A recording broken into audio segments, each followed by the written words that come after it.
사사기 말씀을 계속해서 나가고 있는데요. 오늘은 2장에 접어들면서 다른 세대라는 말씀의 제목으로 말씀을 나누기 원합니다. 사사기 1장을 우리가 살펴보면서 이 후반부에서 이 북부 지파들이 이제 가나안 족속을 완전히 쫓아내지 못하고 그들과 함께 거주하며 나아가 심지어는 그들을 노역을 시키게 됩니다. 처음에는 철병과 같은 환경의 한계 때문에 어쩔 수 없이 못한 것처럼 보였지만 실상은 강성해진 후에도 그들을 내쫓지 않는 경제적 이익과 편의성을 선택한 하나님의 말씀에 불순종한 모습을 보였습니다.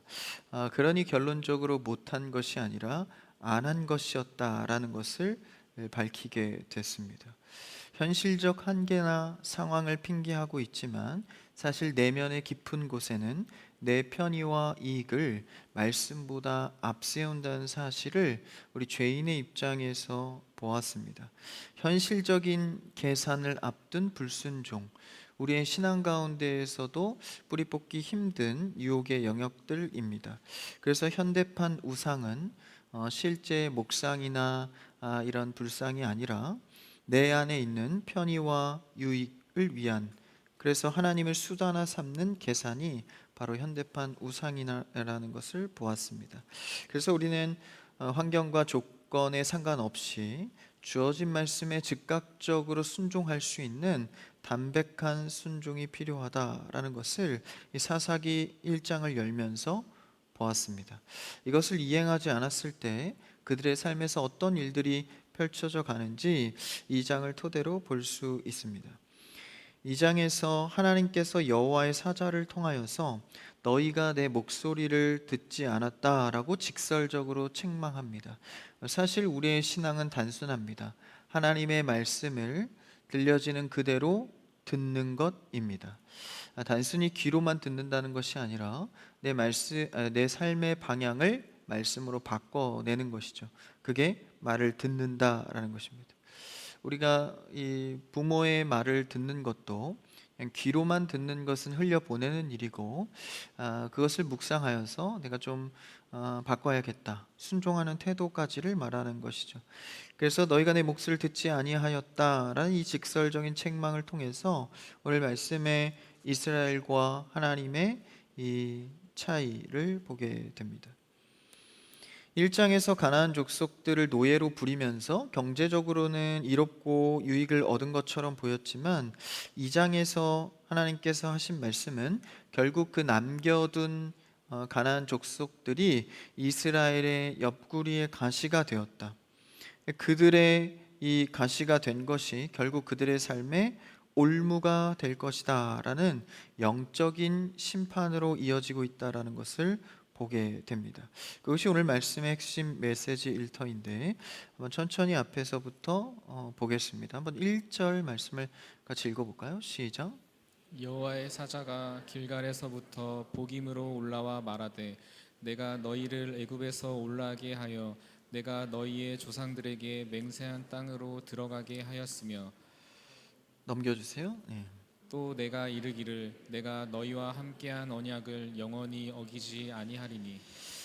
길갈, 그리고 이제 이 지명 이름이 길갈에서 이제 왔다라고 하면서 이제 지명을 나타내고 있는데, 이 길갈과 복임에 대한 의미적인 내용을 좀 봐야 하는데, 이 길갈은 할례와 연관이 있습니다.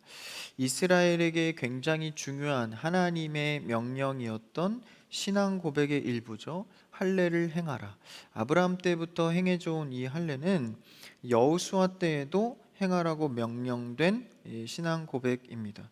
아브라함 때에는 인간의 실력으로 낳은 이스마엘, 그리고 하나님께서 영적으로 주신 이삭, 자신의 실력으로 낳았던 이스마엘 이후에 책망을 당하면서 이제는 영적인 이삭, 그러니까 하나님의 말씀대로 이행된 이 아들의 상징을 위해서 이제 남자들은 다 할례를 행하라라고 명령을 했었죠. 그러니까 이스라엘의 전통상 이 할례라는 것은 하나님의 말씀을 끝까지 잘 지켜서 순종해라 라는 의미를 갖고 있습니다. 그것을 기념한 것이 할례이죠. 이스라엘 백성들이 요단강을 건너고 길갈에서 할례를 행했다라는 것이죠. 여호수아 5장 9절에 보면 하나님께서 내가 오늘 애굽의 수치에서 너희에게서 굴러가게 하였다.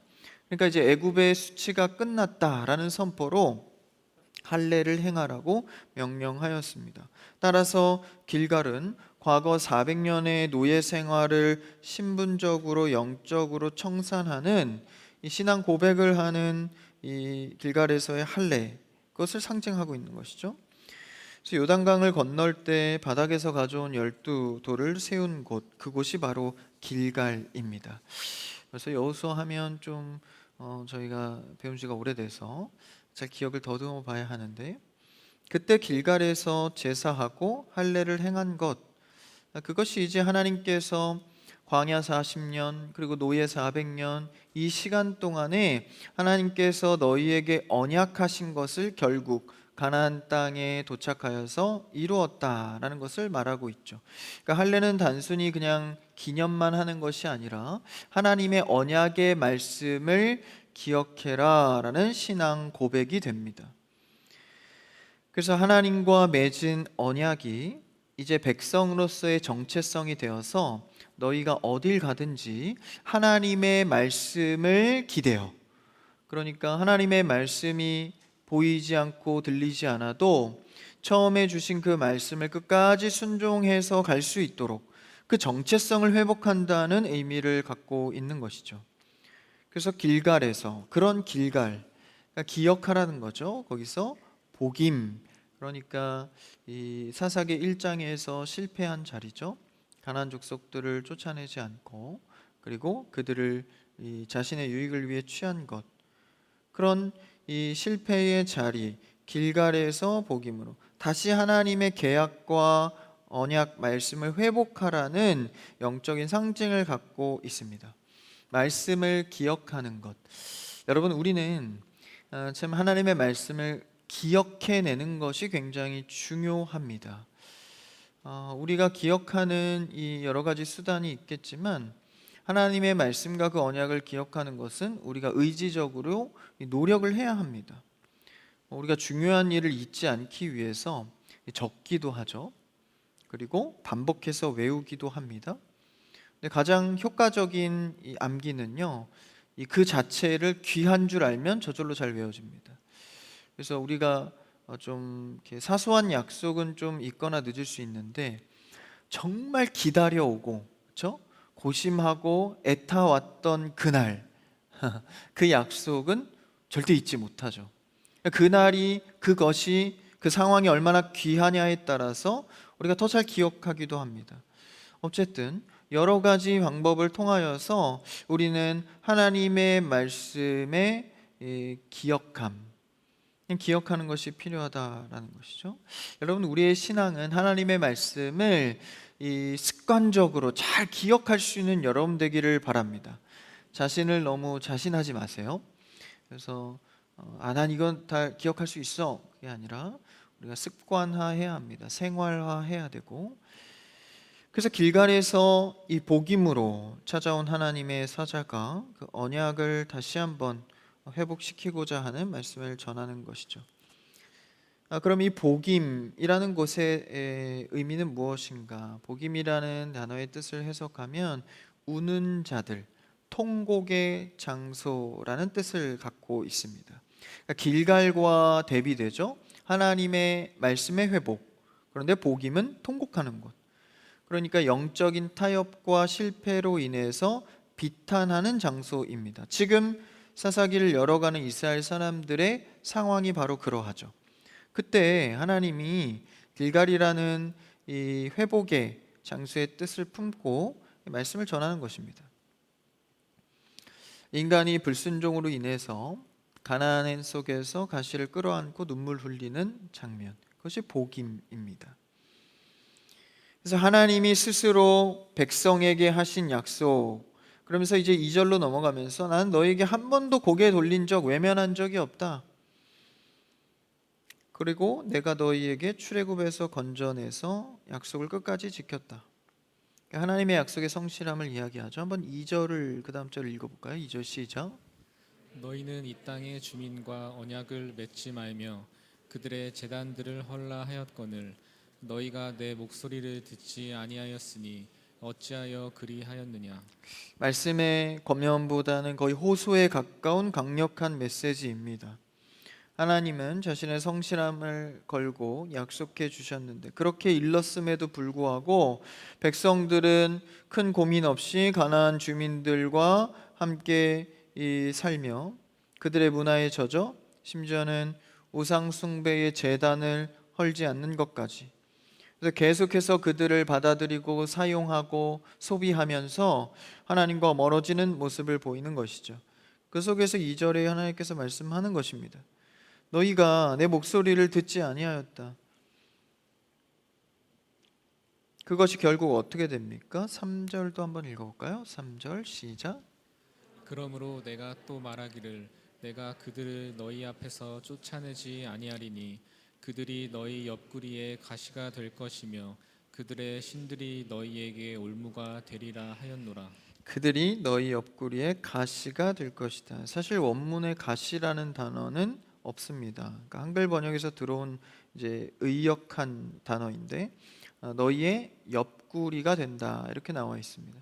옆구리가 된다는 것은 이제 은유적인 표현인데 이 구약에도 옆구리에 대한 내용이 최초에 나오는 장면이 있죠. 창세기에 아담에게서 갈빗대를 떼어서 이제 여자를 만들죠.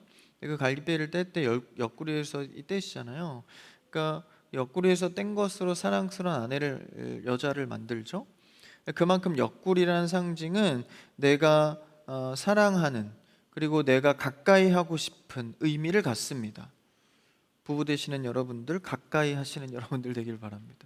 가까이, 내 옆구리 같은 존재. 가나안이 그 옆구리 같은 존재, 사랑해서 달고 다녔다라는 거예요. 그러니까 옆구리에 가시가 됐다라는 것은 하나님 외에 다른 것으로 내 옆에 가까이 하고 다녔다. 그 사랑했던 것이 현재는 좋았는데 나중 가니까 이 혹독한 올무가 되었다라는 것이죠. 사실 죄의 특징이 그렇습니다. 당장은 달콤하고 당장은 내 옆에 뭔가를 지켜줄 것 같고 유익을 줄 것 같지만 나중이 되면 혹독한 올무가 된다라는 것이죠. 그래서 내가 좋아서 옆에 두기를 원했던 것들이 너희에게 올무가 될 것이다 라고 말씀하는 것이죠. 여러분, 우리가 신앙생활 하다 보면 죄를 자꾸 옆에 두는 경우들이 생깁니다. 그런데 옆에 두고 지나가고 주변에 있더라도 여러분 옆에 둥지를 틀지 못하게 하기를 바랍니다. 그래서 옆에 자꾸 차고 다니는, 그렇죠? 요새 보니까 인형 같은 거 많이 차고 다니더라고요. 가방에도 걸고 옆구리에도 걸고 뭐 이렇게 거는데 자꾸 가까이 있고 싶은 거예요. 좋은 것과. 여러분 항상 이 말씀을 옆구리에다 차고 가까이 두시기 바랍니다. 근데 뭐 이렇게 가까이 두고 싶은 것들이 참 많죠. 그래서 저도 예전에는요 이렇게 자꾸 못 버렸어요. 그래서 저는 뭐까지 안 버렸냐면 그 물건 사면 그 포장지 있죠, 이쁘게 쌓여, 그것도 안 버렸어요. 그리고 교회에서 누가 선물 주면 포장지 쇼핑백 다 그 옷장에서 다 이렇게 켜켜이 쌓아놔요. 언제 보니까 막 옷장이 넘쳐나요. 가만 나중에 보니까 이게 쓰레기더라고요. 근데 저는 좋다고, 야, 이 색깔을 봐라, 쇼핑백 너무 이쁘다, 막 쌓아놓거든요. 근데 나중에는 그게 이제 치울 때 힘들게 된 올무가 되더라고요. 근데 우리는 참 그때는 좋아 보이는데 자꾸 뭔가를 옆에 두고 쌓아두려고 하죠. 여러분, 죄가 내 옆에 가까이 둥지 틀지 못하도록 하나님의 말씀을 가까이 하는 여러분 되길 바랍니다. 죄가 스쳐가고 우리 가운데 가까이 있는 것은 막을 길이 없어요. 그런데 둥지를 트는 것은 막을 수 있습니다. 그것이 너희에게 올무가 될 것이다. 역으로 말하면 올무가 되지 않도록 너무 가까이 두지 말라는 거예요. 우리가 얼마나 많은 것들을 가까이 두고 살아갑니까? 묵상해 볼 제목이겠죠. 그 다음 절 4절을 한번 읽어볼까요? 시작. 여호와의 사자가 이스라엘 모든 자손에게 이 말씀을 이르매 백성이 소리를 높여 운지라. 이 말씀을 선언하고 떠나간 뒤에 백성들이 이 말씀을 듣고 소리 높여 울었습니다. 복임이라는 말 뜻이 우는 자들이라고 했는데 얼마나 울었는지 지명을 복임으로까지 바꿀 정도로 눈물을 흘렸다라는 거예요.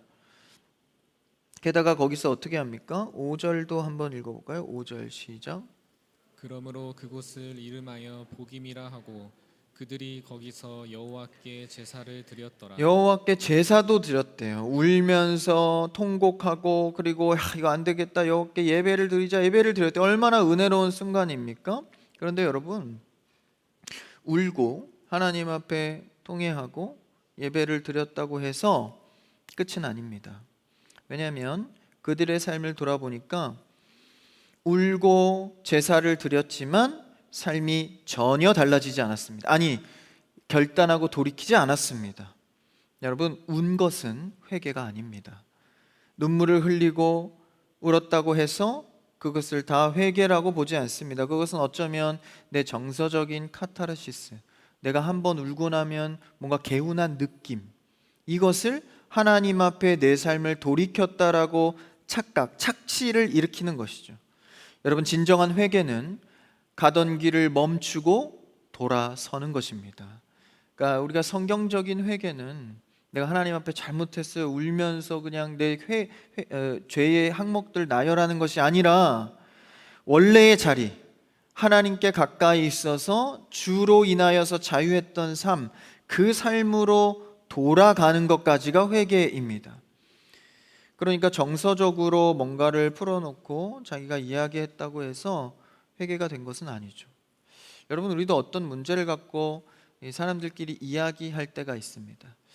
그런데 참 이렇게 좀 사람들이 모이면 이렇게 수다를 떤다고 할까요? 여러 가지 얘기를 합니다. 이것도 힘들었고 저것도 힘들었고 뭐 어쨌고 저쨌고. 근데 그 말을 한다고 해서 그 일이 해결되는 것은 아니죠. 삶에서 그 말한 대로 느낀 대로 바꿔내고 이행을 해야 됩니다. 신앙도 그것에 속는 사람들이 많습니다. 내가 그냥 교회 나와서 열심히 뭔가를 기도하고 쏟아내면 그것 자체가 뭔가 해결된 것처럼, 신앙의 감정은 조심해서 들여다보지 않으면 스스로 속이기가 쉽습니다. 분위기나 내가 했던 말들, 내가 울었던 경험들, 착시가 일어나는 것이죠. 진정한 회개는 돌이키는 것까지입니다. 베드로가 예수님을 배신하고 나서 예수님이 끌려가는 장면이 그 끝이 말로가 어떻게 될지 궁금해서 따라갑니다. 그 따라가서 예수님과 눈이 마주치게 되고 그리고 예수님을 3번이나 저주했던 것들을 느끼게 되니까 이 밖에 나가서 베드로가 심히 통곡하니라, 자신의 초라한 실상을 깨닫고 나서 깊은 뉘우침과 자책의 눈물을 흘렸습니다. 그런데 베드로는 그 뒤에 어떻게 했나요? 그 뒤에 생업으로 돌아갔습니다. 하나님의 말씀 가운데 내가 무슨 일을 할까, 어떤 사명을 갖고 사람들을 돌이킬까를 고민하지 않고 그냥 울고 자책하며 생업으로 돌아갔다라는 것이죠. 예수님이 내가 너를 사람 낚는 어부가 되게 할 거야 부르신 소명의 전 단계, 어부일 하던 그것으로 돌아갔다라는 것이죠. 그러니까 베드로가 흘린 눈물은 회개가 아니라 그저 자신의 초라함을 위로했던 자책의 눈물이었습니다. 그렇다면 베드로가 진짜 회개한 결정적인 지점은 어디일까요? 바로 부활하신 예수님이 디베랴 바닷가에 나타나셔서 그를 회복시켜 주었을 때, 주님, 내가 주를 사랑하는 줄 주께서 아시나이다. 그러니까 예수님께서 내 양을 치라, 사명을, 그의 사도권을 회복시켜 주시죠. 그리고 또한 이제 예수님이 승천하시고 난 뒤에 성령을 받고 진짜 사도로서의 일로 돌이켜 하게 되죠. 사역을 하게 됩니다. 그때가 바로 회개의 시점입니다. 그러니까 우리가 눈물 흘리고 뭔가를 열심히 하는 것이 회개가 아니라 하나님 앞에 돌이키는 것이죠. 이스라엘은 이 눈물과 제사를 통해서 돌이킨 것이 아닙니다. 여전히 가나안 족속들을 남겨두고 타협하여서 멈추지 않고 있었습니다. 그러니까 그럴수록 이들의 종교의 형식은 더욱 강화됩니다. 더 울고 더 예배를 드리고 회개했다고 착각하는 것이죠. 그러나 삶은 우상 숭배 현장에서 전혀 떠나지 않았습니다. 여러분, 우리가 신앙의 연수가 아무리 많이 차고 교회를 많이 다닌다 할지라도 한 번의 진정한 회개를 하지 않으면 신앙은 계속 멈춰 있습니다. 오늘 이 밤 주 앞에 기도할 때 여러분 성경적 회개로 주께 돌이키는 여러분 되기를 축원합니다. 하나님도 모르고 그분의 행하신 일도 모르는, 그러니까 자꾸 돌이키지 않으면 그분을 모릅니다. 경험하지 못합니다. 그리고 그분이 나의 인생을 통해 무슨 일을 하시는지 모르게 되죠. 그러면서 다른 세대가 일어나게 됩니다. 한번 10절, 오늘 끝절 10절 말씀을 한번 읽어볼까요? 시작. 그 세대의 사람도 다 그 조상들에게로 돌아갔고 그 후에 일어난 다른 세대는 여호와를 알지 못하며 여호와께서 이스라엘을 위하여 행하신 일도 알지 못하였더라. 하나님을 알지 못하고 그분이 행하신 일도 모른다. 그러니까 이것이 기계적인 회개의 특징인 것이죠. 울긴 하는데 아파는 하는데 삶은 안 바뀝니다. 구약의 말씀을 닫으며 마지막 말씀이 말라기서인데, 말라기서에서 하나님께서 뭐라고 말씀하십니까? 그런 예배는 이제 그만하자. 내가 언제 재물의 목이 말랐더냐? 성전의 문을 닫았으면 좋겠다. 과부와 고아와 나그네를 압제하고 남의 등쳐먹는 삶의 탐욕을 취하고 조금도 달라지지 않으면서 성전에 나와서 계속 울며 회개하며 예배드리는 종교적 형식의 모습을 보고 하신 하나님의 말씀입니다. 그만하자. 내가 언제 재물이 고팠냐? 언제 내가 감성적인 것을 달라고 했냐? 성전문을 닫았으면 좋겠다. 그런 제사를 하지 말라는 고발입니다. 그 결과가 어떻게 되기 때문에 오늘 말씀 10절처럼 다른 세대가 일어나게 됩니다. 그러니까 종교적 형식에 취해서 하나님 앞에 진짜 회개로 나아가지 못하면 그것이 자꾸 전수가 된다는, 퍼진다라는, 다른 세대가 일어난, 여러분, 우리는 다른 세대가 아닌 다음 세대를 세워가는 성도가 되기를 주님의 이름으로 축원합니다. 가정도 마찬가지입니다. 우리 다음 세대들이 정말 하나님의 다음 세대가 되어야 하는데 전혀 가르치지 않은, 하나님이 가르치지 않은 다른 세대가 일어나는, 다른 세대의 특징이 오늘 말씀에서 읽진 않았지만 뒷절에 11절, 12절, 13절에서 나옵니다. 한번 세 절을 읽어볼까요? 시작. 이스라엘 자손이 여호와의 목전에 악을 행하여 바알들을 섬기며 애굽 땅에서 그들을 인도하여 내신 그들의 조상들의 하나님 여호와를 버리고 다른 신들 곧 그들의 주 위에 있는 백성의 신들을 따라 그들에게 절하여 여호와를 진노하시게 하였으되 곧 그들이 여호와를 버리고 바알과 아스다롯을 섬겼으므로. 결국 그 다른 세대들의 특징이 뭡니까? 여호와의 목전에서 악을 행합니다. 알면서도 해버리는 거죠. 요새도 이런 죄 가운데에 알면서 하게 되는 영역들이 참 많은 것 같습니다. 이거 이렇게 하면 안 되는데, 나도 모르게 자꾸 빠지는 죄들. 그러면서 바알과 아스다롯을 섬기고 조상들의 하나님 여호와를 버렸다. 그러니까 다음 세대가 제대로 세워지지 않은 것이죠. 그냥 당장 즉각적으로 효과가 나는 것에 취하고 효율적으로 버리고 눈에 좋은 것에 계속해서 이 나의 삶을 담가가는 것입니다.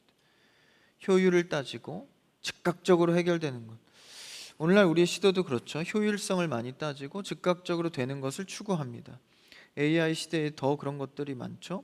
어쨌든 나한테 빨리 이익이 되는 것을 취하기 마련입니다. 그러다 보면 모든 대상을 수단화하기 시작합니다. 그러니까 인격적인 정서적인 영역보다는 그저 취하는 데에 목숨을 거는 것이죠. 이것이 전형적인 우상 숭배의 모습입니다. 그래서 우리는 이런 모습을 따라가지 않도록, 다른 세대가 일어나지 않도록 신앙의 전수를 나부터 잘 해야 하는 것이죠. 다른 세대가 일어난 생태계를 만들어 놓은 장본인들이 누굽니까? 먼저 믿은 자들입니다. 다음 세대가 될 것인가? 다른 세대를 일으킬 것인가? 문제는 우리에게 있다라는 것이죠. 여러분, 그런 책임감을 갖는다면 단순히 내 행복을 위한 신앙생활이 아니라 내 자녀, 내 주변, 그리고 다음 세대가 어떤 영향력을 미칠지 생각해 봐야 한다라는 것이죠. 사실 이런 양심의 문제도요, 누가 지켜보지 않으면 양심의 수준이 현격히 떨어집니다. 요새는 블랙박스도 많고 CCTV도 많고 교통문화가 발달한 게 언제입니까? 블랙박스가 대중화되고부터입니다. 그러니까 보지 않으니까, 안 걸리니까, 그렇죠? 근데 요새는 뭐 거짓말 잘 못하죠. 다 블랙박스가 있다 보니까. 그래서 누군가가 지켜본다는 생각이 이 양심의 수준을 높이죠. 이거 어쩔 수 없는 죄인의 모습입니다. 마찬가지로 우리가 다음 세대를 생각한다면, 염두한다면 내가 함부로 신앙생활 할 수 없는 것이죠. 사실 알면서도 잘 안 되는 부분이기도 합니다.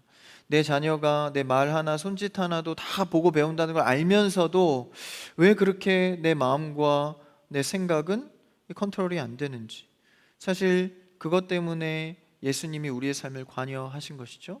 이 땅에 오셔서 우리가 죽어야 할 자리에 대신하여서 성령을 보내시어 안 되는 영역을 이제 개선하는 게 아니라 새롭게 태어나게 하신 것이죠. 그래서 날마다 우리는 죽은 자처럼 살아가야 합니다. 아, 난 죽었지. 예수 그리스도로 다시 사는 거지. 그리스도 의지하며 사는 겁니다. 그때 내가 다음 세대를 위한 신앙을 이어갈 수 있는 것이죠. 그래서 지금 느끼고 편안한 것, 행복한 것, 내 행복의 신앙생활이 중요한 게 아니라 내 하나의 영적인 선택과 말 한마디로 다음 세대에 고스란히 연결이 된다라는 것이죠. 콩 심은 데 콩 나고 팥 심은 데 옥수수 안 납니다. 그대로 나게 되는 것이죠.